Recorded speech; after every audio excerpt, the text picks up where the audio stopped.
Top story will take you to the presidential villa where our State House correspondent Chukwuma Onwekusi is standing by to give us an update on Ms. Lagarde's visit. All eyes on 12:45. That's when the meeting is supposed to begin. Chukwuma. Thank you very much, Melinda.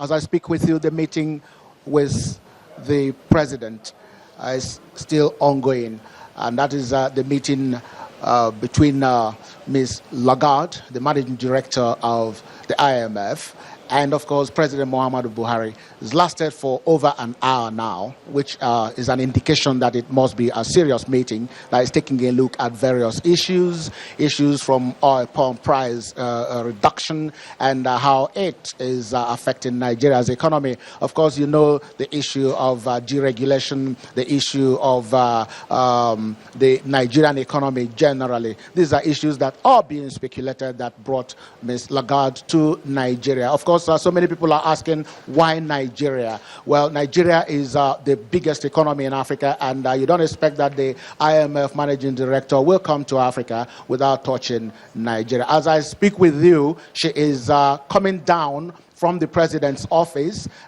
which means that the meeting is over and the briefing room is set where the international and local journalists are waiting for the briefing. As I speak with you, if you check very well, you can see an array and a battery of cameramen, those who were waiting by the president's office. Everybody is coming down and heading towards the briefing room proper for the briefing, and we expect that the IMF managing director, Ms. Lagarde, will brief us on the outcome of the meeting with the president. Of course, after the briefing, she will take one or two questions from journalists drawn from all over the world. So we take you right inside the briefing room. Just be patient with us as she makes straight into the briefing room. You can see her right there going straight into the briefing room where we are set. The other officials of government, the ministers of finance, the central bank governor are all joining her into the briefing room where all of us are headed to get what will be the outcome of this meeting with the president. Pictures Chukwuma was talking about that the IMF boss is really a prompt person. I guess he came to the press conference, Chamberlain is coming earlier than expected. Everyone was thinking it was going to be 12:45, but that was a quick meeting with the president, wouldn't you say?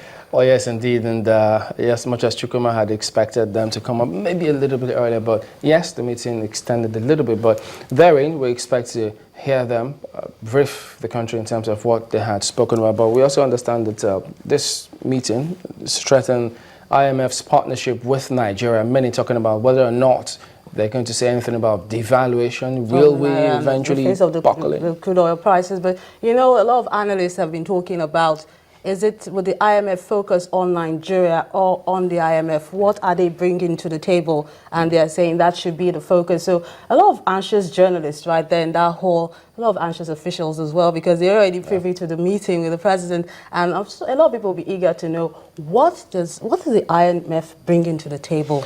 Well, it will also be interesting to hear if that question as to the perception that people have about the IMF when the question and answer session does commence, in terms of whether or not are you going to compel us to devalue the currency? Are we going to come up with some more policies to maybe squeeze? But who knows how that briefing will go. But as we see, the IMF boss all set. All smiles too. We hope, there's some cherry news behind that as well.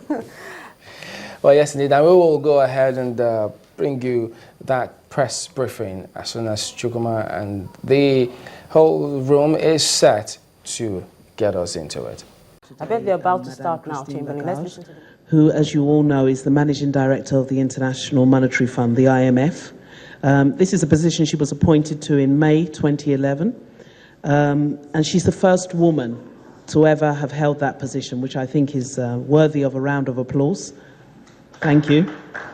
As I'm sure many of you know, she's the former finance minister of France, And we're really honoured to have her here, as the person that spoke before me has said, in Africa's biggest economy. And she's been here, she's been meeting with various stakeholders, revenue generating agencies, and we've just finished a very interesting meeting with His Excellency the President, the Vice President, and members of the economic team, as well as the Central Bank Governor. So without much ado, I'd like to present to you the Managing Director of the International Monetary Fund, the IMF, Madame Christine Lagarde. Thank you.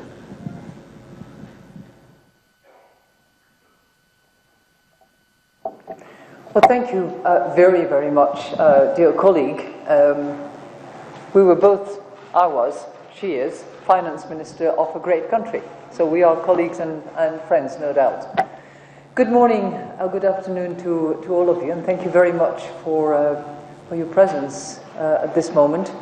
I would like to first of all thank the Nigerian authorities, and in particular President Buhari and all his team members for their hospitality and their really very warm welcome to myself, to Antoinette Sayed, the Director of the African Department at the International Monetary Fund, members of my team who are sitting in the room as well. As the Minister has just indicated, I was in Nigeria 4 years ago, and in 4 years, many, many things have changed. That has been the topic of our discussions with President Buhari and his team. If you look back 4 years ago, since that, a massive democratic change has occurred in this country, peacefully. Nigeria has become the largest economy in Africa, certainly the most populated and a very attractive market.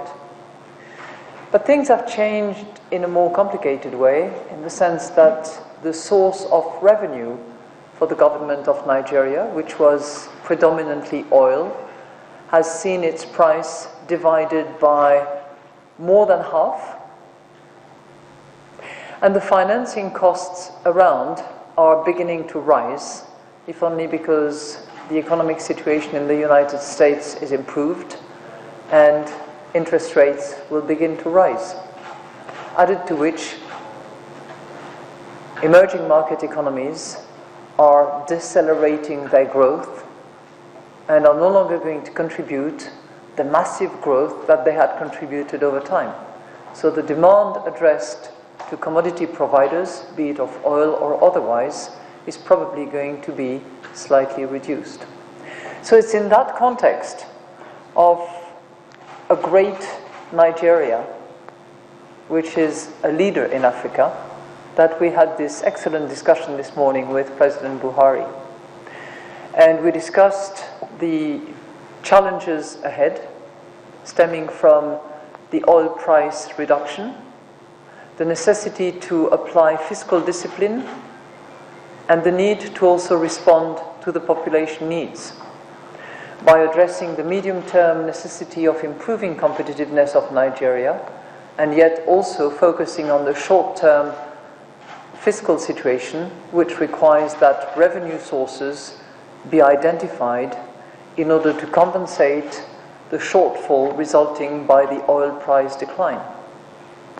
Now, oil in and itself is not the major contributor to Nigeria's GDP. It's only about 14%. But it's a big source of revenue for the government. And we had a good chance this morning to discuss with the President and Vice President and key ministers, of whom the Minister of Finance and the Minister of Budget, how more efficiency, more transparency, better accountability, the enlarging of the base of revenue could actually contribute to sound budget going forward. It's not for me here and now to actually approve or comment on the budget, because we have procedures at the IMF under which a team of economists is going to come next week actually to do what we call the Article 4, which is a review and an audit and a good discussion between partners, the IMF on the one hand, the country authorities on the other hand, to really assess whether the financing is in place, whether the debt is sustainable, whether the borrowing costs are sensible, and what strategy must be put put in place in order to address challenges going forward. But what I certainly mentioned to Mr. President this morning was that his fight and his determination to fight corruption and his determination to bring about transparency and accountability at all levels of the economy were very important agenda item and very ambitious goal that need to be delivered upon, which he himself is definitely committed to, as he indicated this morning, and as he inspires his team members. So, with that, I'm going to continue to have more discussions with the Finance Minister, with the Governor of the Central Banks. We will be discussing this issue of fiscal discipline, financing,